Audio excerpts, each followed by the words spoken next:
Guys, welcome back to the channel. मैं हूँ आपकी दोस्त Ishita and again I am here with the new video. और आज हमारा पैथोलॉजी का दिन है, तो आज हम पैथो का वीडियो लेंगे। आज हम हिस्टोपैथ ले रहे हैं और हिस्टोपैथ में आज हम करेंगे टिश्यू प्रोसेसिंग।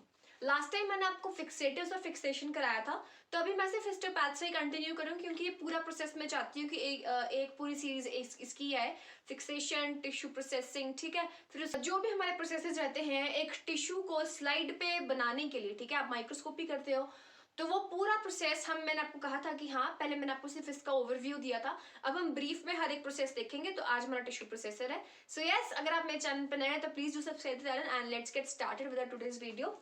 तो सबसे पहले टिश्यू प्रोसेसिंग। देखो, टिश्यू प्रोसेसिंग आपने देखा होगा, आपके लैब्स में पोस्टिंग लगी, तो टिश्यू प्रोसेसर एक पूरा मशीन होती है, ठीक है। उसके अंदर हम टिश्यू को, जब हमारे पास जो टिश्यू है जो फिक्स हो जाता है, तो फिक्सेशन के बाद उसको हम टिश्यू प्रोसेसर के अंदर डालते हैं। ऑटोमेटेड टिश्यू प्रोसेसर होता है। वैसे टाइप्स भी है टिश्यू प्रोसेसर के, जो मैं आपको भी बाद में कराऊंगी। पहले मैं आपको टिश्यू प्रोसेसर बता देती हूँ। तो टिश्यू प्रोसेसिंग ये रहता है, ठीक है। टिश्यू प्रोसेसिंग जो है वो टिश्यू प्रोसेसर के अंदर होती है। तो सबसे पहले it prepare the tissue for microtomy, sorry microscopy. तो माइक्रोस्कोपी के लिए टिश्यू को प्रिपेयर करना, वो हमारा पूरा टिश्यू प्रोसेसिंग के अंदर होता है। ये जब स्लाइड पे आता है तो आप इस स्लाइड को माइक्रोस्कोप से देखते हैं एंड फिर हमें पता चलता है कि इसमें कोई ट्यूमर है, मैलिग्नेंसी है, नहीं है मैलिग्नेंसी, कोई इन्फेक्शन है। तो वो सब हमें इस प्रोसेस में हम कवर करेंगे। बट आज का जो हमारा फर्स्ट प्रोसेस हमने कर दिया है फिक्सेशन का, ठीक है। फर्स्ट हमारा फिक्सेशन का रहता है। सेकेंड होता है हमारे पास टिश्यू प्रोसेसिंग, ठीक है। वैसे इसमें dehydration, clearing, infiltration, FD clock एन तक, ठीक है। तो उसके बाद ये जो पूरा प्रोसेस है ये हम आज अभी इस वीडियो में करेंगे। टिश्यू प्रोसेसिंग हम पूरी देखेंगे। तो यही है कि prepare tissue for microscopy. Microscopy के लिए टिश्यू को प्रिपेयर करना, उसके लिए हमें टिश्यू प्रोसेसिंग के थ्रू जो है टिश्यू को पास करना होता है। तो इसमें जो स्टेजेस हमारे पास आती हैं वो है डिहाइड्रेशन, क्लियरिंग, इन्फिल्ट्रेशन, ठीक है। ये 3 स्टेजेस जो हैं, और ये जो आपका पूरा टिश्यू प्रोसेसर की जो मशीन रहती है, आपने लैब में देखा होगा, लेकिन हाँ, जिनकी पोस्टिंग नहीं लगी वो शायद नहीं समझ पा रहे होंगे। तो टिश्यू प्रोसेसर आप सर्च करना गूगल पे, ठीक है, आपको वहाँ पे फोटोज देखने को मिलेंगी। तो ये जो 3 प्रोसेसेस हमारे पास होते हैं, ये टिश्यू प्रोसेसर के अंदर ही होते हैं। ऐसे नहीं कि हम ये आउटसाइड द प्रोसेसर करें, नहीं, ये सारी स्टेजेस जो है वो टिश्यू प्रोसेसर के अंदर होंगी। टिश्यू प्रोसेसर एक बड़ी चीज है, उसके अंदर क्या क्या हो रहा है वो ये स्टेजेस है, ठीक है। तो डिहाइड्रेशन से क्या मत समझ रहे हैं हम, रिमूव्स वाटर। उसके बाद है क्लियरिंग। क्लियरिंग में यही है कि डिस्प्लेस करेंगे हम जो हमारे पास फिक्सेटिव यूज होगा वो शायद फॉर्म ऑफ एल्कोहल हो सकता है, एल्डिहाइड हो सकता है, कुछ भी हो सकता है। मैंने आपको टाइप्स ऑफ फिक्सेटिव्स कराए थे, alcohol, aldehyde, picric acid, osmium tetroxide, ठीक है। वो सब में से कोई हो सकता है। तो उस चीज को हम रिप्लेस करते हैं, उस चीज को हम रिप्लेस करेंगे, ठीक है। और उसका होता है इन्फिल्ट्रेशन। इन्फिल्ट्रेशन क्या है, परमिएट्स टिश्यू विद सपोर्टिंग मीडिया। जो सपोर्टिंग मीडिया होता है उसे उस जो हमारा टिश्यू होता है उसको पेनिट्रेट करवाते हैं, और उसके बाद फिर हमारे पास एम्बेडिंग होता है, ताकि जो आपका टिश्यू है वो जो है सपोर्टिंग मीडिया, जो हम एम्बेडिंग मीडिया यूज करेंगे उसको सपोर्टिंग मीडिया बोलेंगे, उसके कॉन्टैक्ट में आए ताकि वो उसमें मिसिबिलिटी शो करे, ठीक है। तो उसके लिए हम क्या करते हैं, यहाँ पे इन्फिल्ट्रेशन करते हैं। तो सबसे पहले अगर बात करें डिहाइड्रेशन की, तो डिहाइड्रेशन हम क्या करते हैं, देखो, डिहाइड्रेशन का मतलब क्या है, वाटर को रिमूव करना। जो हमारे पास हमने फिक्सेटिव यूज किया है, हो सकता है वो एक्वस हो, ठीक है, लेकिन उसके बाद जो हम इसे एम्बेडिंग मीडिया ऐड करेंगे, हो सकता है कि वो वाटर के लिए मिसिबिलिटी शो ना करे। तो हम क्या करेंगे, उस वाटर को रिमूव करेंगे। एंड वाटर को कैसे रिमूव करेंगे, हम क्या करेंगे, ग्रेडेड एल्कोहल्स को यूज करेंगे, मतलब असेंडिंग ऑर्डर और डिसेंडिंग ऑर्डर में हम इसको यूज कर सकते हैं, ठीक है। तो जो हमारा डिहाइड्रेशन होता है, डिहाइड्रेशन के लिए हम क्या करते हैं, इंक्रीजिंग ऑर्डर यूज करते हैं अल्कोहल्स का, दैट इज 70%, 90% एंड देन 100%। हमारा टिश्यू जो है 70, 90, 100 से जाएगा, तो क्या करेगा, उससे वाटर जो है वो रिमूव हो जाएगा एंड उसकी जगह पे क्या हो जाएगा, हमारे पास वो जगह जो है वो एल्कोहल ले लेगा, ठीक है। तो वो हुआ रिप्लेसमेंट। मतलब डिहाइड्रेशन में हमने क्या किया, वाटर को इस तरह से रिमूव कर लिया। सो अगर आपको डिहाइड्रेशन करना होता है ना, तो डिहाइड्रेशन और एक होता है हाइड्रेशन। हाइड्रेशन में हम करते हैं डिसेंडिंग ऑर्डर से, और डिहाइड्रेशन होती है असेंडिंग ऑर्डर से। डिहाइड्रेशन हमारा किससे है, इंक्रीजिंग यानी कि असेंडिंग ऑर्डर।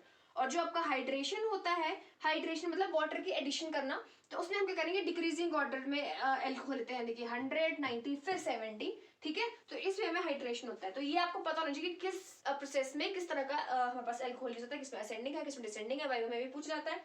उसके बाद डिहाइड्रेशन हम और क्यों करते हैं, ताकि जो हमारा सपोर्टिंग मीडिया है, फिर देखो जो पैराफिन वैक्स होता है वो मिसिबल नहीं होता है ऐसे इजीली, ठीक है। वो ऐसा नहीं कि आप टिश्यू में उसको डाल रहे हो वो मिसिबिलिटी शो करेगा, नहीं। तो उसके लिए हमें सारे प्रोसेस से क्रॉस आउट पास आउट होना होता है। एंड सबसे पहले हमारे पास इसमें डिहाइड्रेशन है, तो पहले हमारी डिहाइड्रेशन होगी। जब हमारी डिहाइड्रेशन हो जाएगी उसके बाद हम क्या करेंगे, उसको क्लियरिंग करेंगे। तो बात है हमारे पास क्लियरिंग। देखो जो क्लियरिंग है वो क्या है, इंटरमीडिएट स्टेप है। आप देख सकते हो डिहाइड्रेशन और इनफिल्ट्रेशन का जो इंटरमीडिएट स्टेप है वो है क्लियरिंग। अब देखो क्लियरिंग में हमने क्या किया, वाटर को तो हमने रिमूव कर दिया, ठीक है, वाटर को तो हमने रिमूव कर दिया, पर जरूरी नहीं है जो हम इनफिल्ट्रेशन या फिर जो हमारे पास इम्प्रेग्नेशन के लिए जो हम मीडिया यूज कर रहे हैं, ठीक है, वो भी वाटर में मिसिबल हो। तो हम क्या करते हैं, हम क्लियरिंग उस एजेंट से करेंगे, उस केमिकल कंस्टिट्यूएंट से हम क्या करेंगे इसका उस केमिकल कंस्टिट्यूएंट से क्लियरिंग करेंगे जो क्या है आपका सपोर्टिंग मीडिया में भी मिसिबल हो, ठीक है, और वो डिहाइड्रेशन के लिए भी ऐसा नहीं है कि वो उसमें हिंड्रेंस कर रहा है, ठीक है।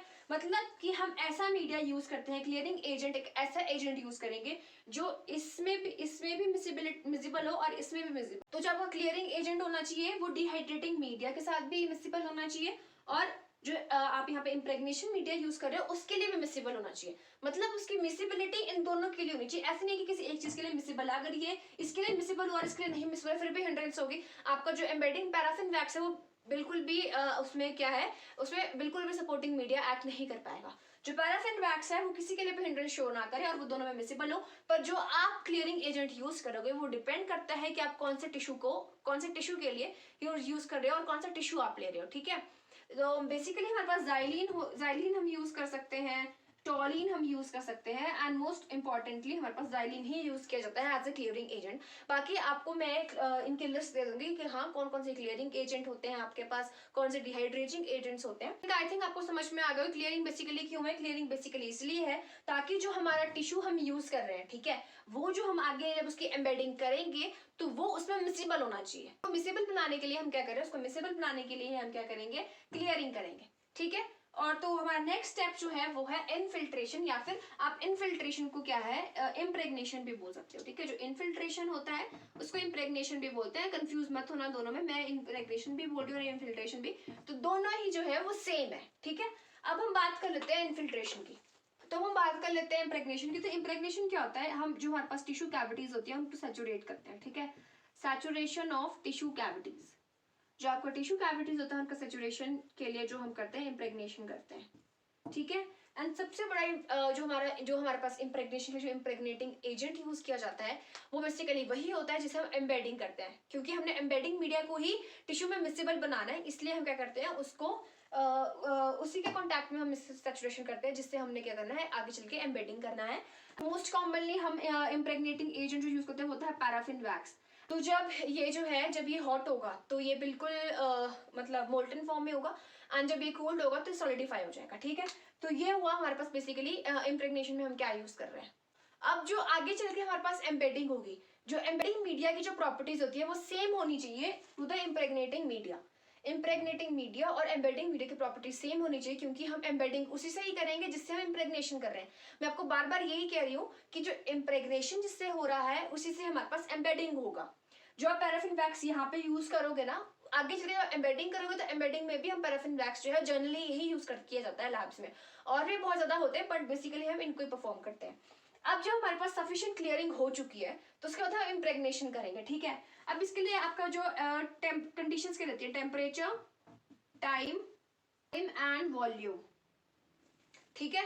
जो टेम्परेचर है वो कैसा होना चाहिए आपका, टेम्परेचर सिर्फ 2 to 3 डिग्री सेल्सियस ज्यादा होना चाहिए as compare to melting point. जो मेल्टिंग पॉइंट है उसे 2 to 3 डिग्री सेल्सियस से ज्यादा होना चाहिए। अगर बात करी जाए टाइम की तो टाइम डिपेंड करता है साइज पे, अगर स्मॉल बायोप्सी है तो कम टाइम, अगर लार्ज बायोप्सी है तो ज्यादा टाइम देना पड़ेगा प्रेग्नेटिंग मीडिया में।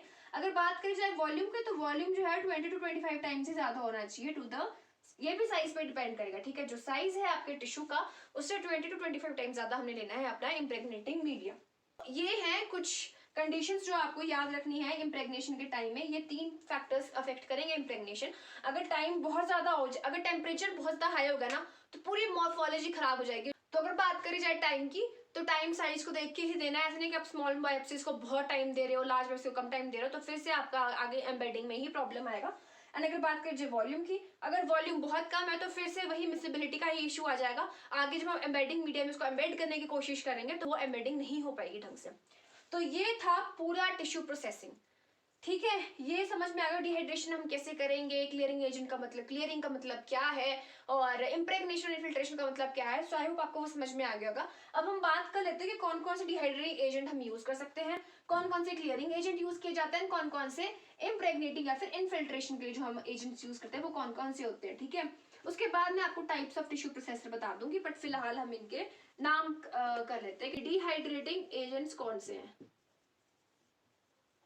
तो इसमें आपको आ सकता है आइसोप्रोपाइल अल्कोहल, ठीक है, ब्यूटाइल अल्कोहल और एसीटोन,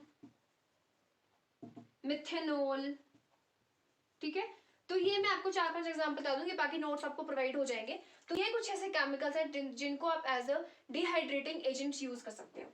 और अगर बात करी जाए क्लियरिंग एजेंट्स की, तो क्लियरिंग एजेंट्स में हमारे पास बेसिकली रहते हैं, क्लियरिंग एजेंट में हमारे पास आते हैं ज़ाइलीन, टॉलिन, ठीक है, बेंजीन, क्लोरोफॉर्म। तो ये हैं कुछ क्लियरिंग एजेंट्स जो हम यूज कर सकते हैं लैब में, और बेसिकली जो हमारे पास यूज किया जाता है वो होता है ज़ाइलीन, ठीक है। एंड जो डिहाइड्रेटिंग एजेंट जो मैंने आपको बताया, तो उसमें तो हमारे पास ग्रेडेड अल्कोहल रहता है, उसमें आप 100% एब्सोल्यूट अल्कोहल भी यूज कर सकते हो, जो 70% है मिथेनॉल आ जाता है उसमें, ठीक है। तो परसेंटेज वाइज हम उसमें यूज करते हैं। एंड ये कुछ हैं ऑप्शंस क्लियरिंग एजेंट के। और अगर बात करी जाए इम्प्रेग्नेटिंग मीडिया की, तो सबसे पहले पैराफिन वैक्स तो हमारे पास होगा ही, ठीक है। पैराफिन वैक्स होता है, जेलेटिन हम यूज कर सकते हैं, और पैराप्लास्ट करके एक आता है, हम उसको भी यूज कर सकते हैं। तो ये थे हमारे पास कुछ इम्प्रेग्नेटिंग एजेंट्स, तो हम उनको यूज कर सकते हैं, ठीक है। तो ये मैंने आपको लिस्ट दे दी इनकी। अब हम बात कर लेते हैं टाइप्स ऑफ टिश्यू प्रोसेसर की। तो हम कर लेते हैं टाइप्स। तो 2 तरह के टाइप्स होते हैं, एक होता है डिप एंड डंक टिश्यू प्रोसेसर, दूसरा होता है एनक्लोज्ड टिश्यू प्रोसेसर। सबसे पहले बात करते हैं डिप एंड डंक की। देखो डिप एंड डंक से समझ आ रहा है थोड़ा बहुत कि डिपिंग होगी कुछ ऐसा। सबसे पहले इसमें जो टिश्यू होता है उसको हम कैरियर बास्केट में डालते हैं, एंड जो कैरियर बास्केट है वो रोटेट करती है। कैरियर बास्केट है उसमें टिश्यूज डाल दिए, अब वो बास्केट ही रोटेट करेगी हर जगह पे, वो डिप करेगी फिर निकलेगी, फिर अगले स्टेशन में डिप करेगी निकलेगी, अगले स्टेशन में डिप करेगी निकलेगी, ठीक है। ये है। उसके बाद इसमें क्या होता है, हमारे पास 9 to 10 रिएजेंट्स यूज किए जाते हैं। पूरे टिश्यू प्रोसेसर के अंदर 9 to 10 रिएजेंट्स की पोजीशंस रहेंगी, and 2 to 3 wax positions and 30 to 110 cassettes at a time आप इसमें लगा सकते हो। अब आप सोच रहे होंगे कि ये पोजीशंस क्यों है रिएजेंट्स की। अब देखो मैंने आपको क्या बताया कि इसमें क्या होता है, डिहाइड्रेशन होता है, क्लियरिंग होता है, इम्प्रेग्नेशन होता है, ठीक है। अगर डिहाइड्रेशन हम कर रहे हैं तो हम डिहाइड्रेटिंग एजेंट यूज करेंगे हमारे पास, ठीक है। अब मान लो कि डिहाइड्रेटिंग एजेंट्स में आपको अल्कोहल का हमें 3 ग्रेडेड ले लिया, जैसे मान लो कि हमने ले लिया 70 लिया, फिर 90 लिया, फिर 100 लिया, तो 3 स्टेशन तो हमारे एक हो गए, एक कंटेनर में 70 होगा, एक में 90, एक में 100। तो इसमें क्या होगा कि जो आपने कैरियर बास्केट लगाया होगा ना, वो बास्केट ही रोटेट करेगा, ठीक है। पहले बास्केट क्या करेगा, 70 में डिप किया, निकल गया, फिर वो आगे मूव करके 90 में जाएगा, डिप करेगा, फिर ऊपर आएगा, फिर 100 में जाके डिप करेगा, फिर रिमूव होगा, ठीक है। उसके बाद डिहाइड्रेशन होगी, फिर उसमें क्लियरिंग आएगा, फिर वो क्लियरिंग एजेंट से पास करेगा, फिर वो इम्प्रेग्नेटिंग मीडिया से पास करेगा। तो ऐसे ऐसे करके इसमें हमारे पास क्या होते हैं, 9 to 10 रिएजेंट पोजीशंस रहती हैं इसमें हमारे पास, ठीक है। तो ये था पूरा डिप एंड डंक। जो एनक्लोज टिश्यू प्रोसेसर है, सबसे पहले टिश्यू स्टेशनरी रिटॉर्ट। इसमें क्या होगा, जो टिश्यू है वो हमारा बिल्कुल, जो हमारा मतलब यहाँ पे बास्केट मूव कर रहा था, ठीक है, हर कैसेट को अलग अलग स्टेशन पे मूव कर रहा था, डिप कर रहा था। लेकिन इसमें क्या होगा, इसमें आपका टिश्यू जो बास्केट है, जो टिश्यू है वो एक ही जगह पे रहेगा, लेकिन जो रिएजेंट्स हैं वो रोटेट करेंगे, ठीक है। Reagents are pumped in and out. जो रिएजेंट्स हैं वो जाएंगे, वो आपके इसमें मूव करेंगे, एंड वो ही पंप करेंगे, इन एंड आउट वो हुआ करेंगे, ठीक है। उसके बाद 10 to 12 रिएजेंट सेक्शंस है। इसमें कितना था, इसमें हमारे पास 9 to 10 था, इसमें है 10 to 12।